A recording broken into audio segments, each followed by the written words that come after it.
What's going on, guys? I'm Alexandru and you're watching my Sony A7S III Cinema RIG breakdown. And as you saw in the thumbnail, this Sony A7S III Cinema RIG looks pretty dope, and I really want to go break down everything that I have on the camera and tell you guys what stays on the camera and what goes away from the camera. So a few weeks ago I bought the Sony A7S III, and the reason I bought this camera was because I needed a camera that has good autofocus and I can put it on a gimbal really fast and work with it on smaller projects. Of course, this camera is absolutely amazing and it works on even higher paid projects, but my initial thought was I need a camera that I can work really fast with. Well, you might be wondering, why didn't I get the Sony FX3? And the reason is that I really like the viewfinder, and I think it's very helpful to have a viewfinder whenever you are shooting without a monitor and you want to judge your exposure. I think it's very beneficial to have one. And I don't think it's worth paying that much extra money for something that is pretty much the same as this one, and you can pay the extra money to get a rig and a cage like the Tilta cage that I have right here, and it's a really awesome cage. Like, I'm totally impressed with the quality and build materials that this cage has. So my plan is, I think, better because I get a really good camera, I get the EVF, I get a really awesome cage that has those beautiful colors on the sides and looks really professional, and I think for me it's a better win. But let's get to work and let's see how this camera rig builds up. It's gonna be a pretty fast video because it's very simple to mount this cage on and it's very simple to put everything together. As my main lens, I'm gonna use the DZO Vespid, and I have the full set of these lenses and I'm gonna make a review about them very soon, and I really love the quality and the feel that these lenses have. It's absolutely mind-blowing. I really need to make a video especially only for this one.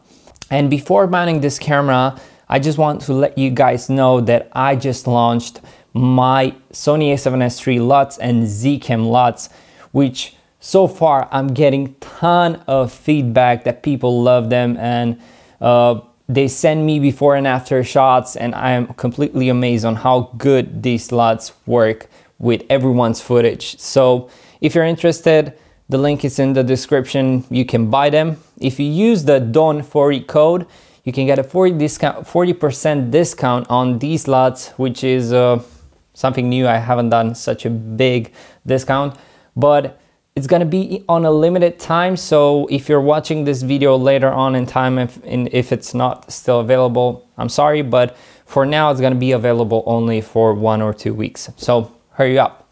Let's get to work and build this cage up. So one thing that I really love about this cage is that Tilta thought about everything, and since this cage is built with only one screw, you basically cannot put screws here. They wanted to let the shoe mount open because the camera has an active shoe mount that allows you to place different kind of accessories that work through the shoe mount. So for example, I have the Sony Smart Lavalier system that plugs in here, and I don't have to use any other cables.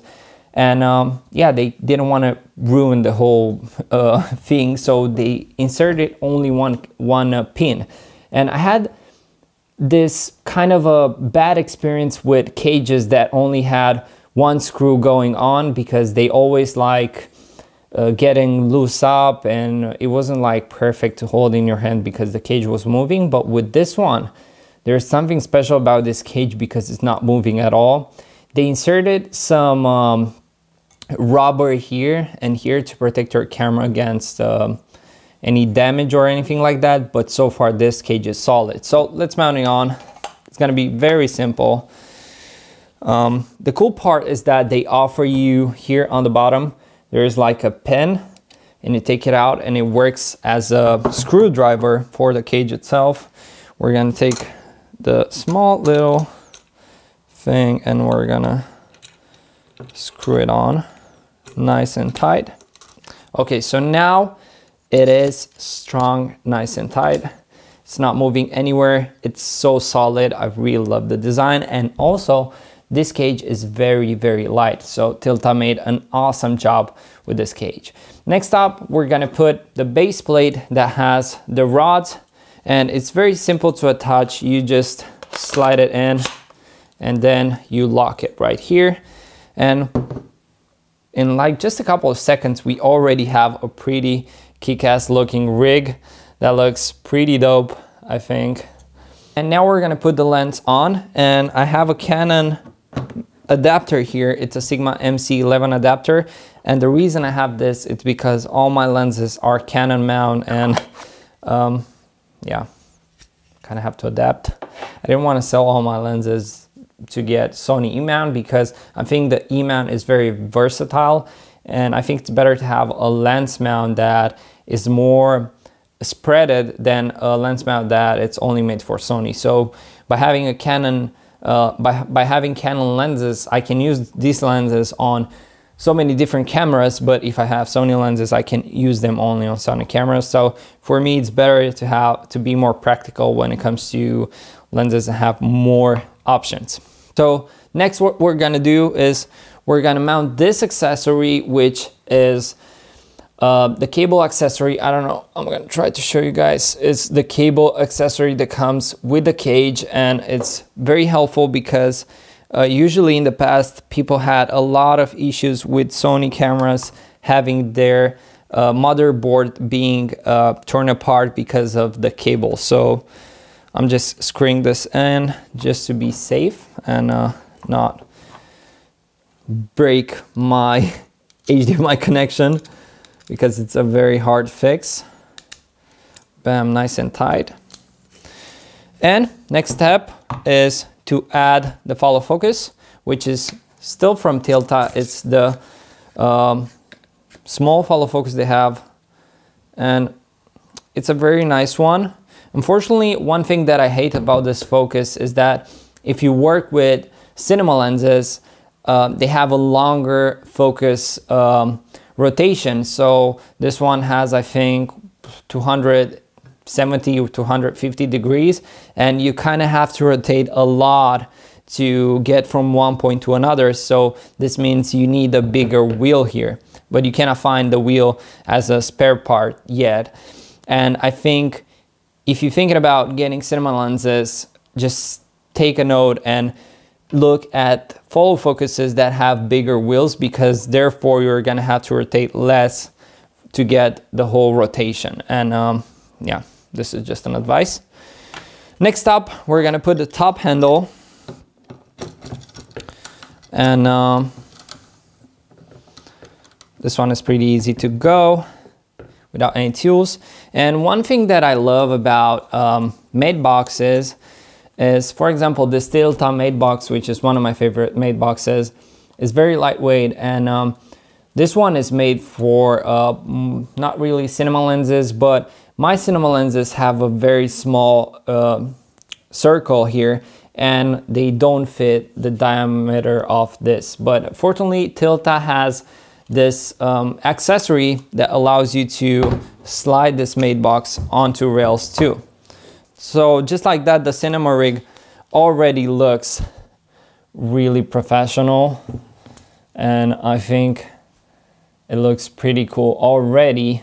And one thing that it's actually missing is my monitor. So I'm gonna place my monitor here on top, and I'm gonna slide it in nice and tight. I'm gonna use my HDMI cable, which is a very, very thin HDMI cable, and I really love this one. I think it does not interact with your rig, and it's not a thick cable that will look bad. And it's also the same color as the rig.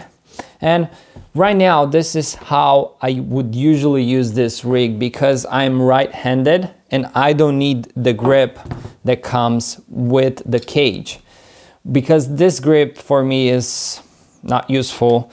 But this is how I would use the rig. And I think it's very good because the camera already has a grip. The camera already has this grip that allows me to grab the camera and hold the camera while maintaining focus and all that. But the cool thing about this is that you can take a Natto clamp and you can mount it this side too and have it like that. But I don't see the point in having this either than on the left, because its construction, it's made that way so you can hold it with your left hand. So I'm gonna put it here just for the sake of this video, but it's not perfect. So right now, this is how it looks. I think it's pretty cool. One thing that you should take into consideration is, for example, right now, this is the kind of a rig that I would use if I would go solo on a project without the client being there. But usually when you go on a cinema production, your client needs to see what your camera is seeing. So you kind of need an external wireless system to send your feed to the client. So for that, I'm using this very small CineEye from Axon, which is something very useful. It has its own battery and it sends signal to tablets and phones and all that. So you can put this on the rig and it's gonna be very small. It's not gonna interact with your usability of the rig. The only downside is that for it to work, you'd need a different monitor, because my Atama Shinobi is a great monitor. I really love this monitor, but the problem with it is the fact that it does not have an HDMI out. So for that, I kind of have to use a different kind of a monitor, and for that I have bought a new monitor, which I'm not using it that much because I really love the Atama Shinobi. But I've got this monitor from Portkey that has 107,000 nits. I made a review about it. You can check it out right here. But this one has HDMI in, HDMI out, and control over camera. So if I press on the screen, I can actually trigger start stop rec. So this is pretty cool. I can also modify my settings.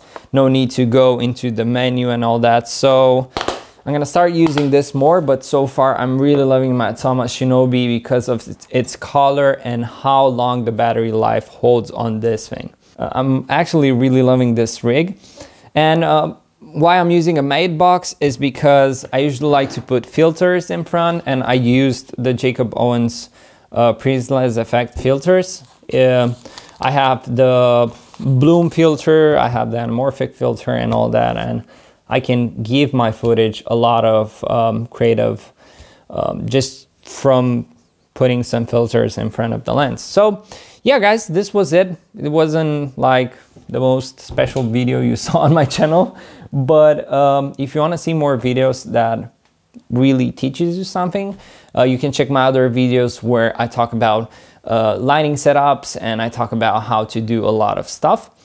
And also in the next video, I'm gonna show you how to get amazing slow motion footage with this camera, and I'm talking about 1000 FPS out of a Sony A7S III. I know that sounds crazy, but stay tuned, you're gonna love it. So yeah, this was it. Hopefully you're gonna subscribe to my YouTube channel, and let's hang out on my Instagram. And besides that, stay connected, have fun, go out shooting, and be more creative. Cheers.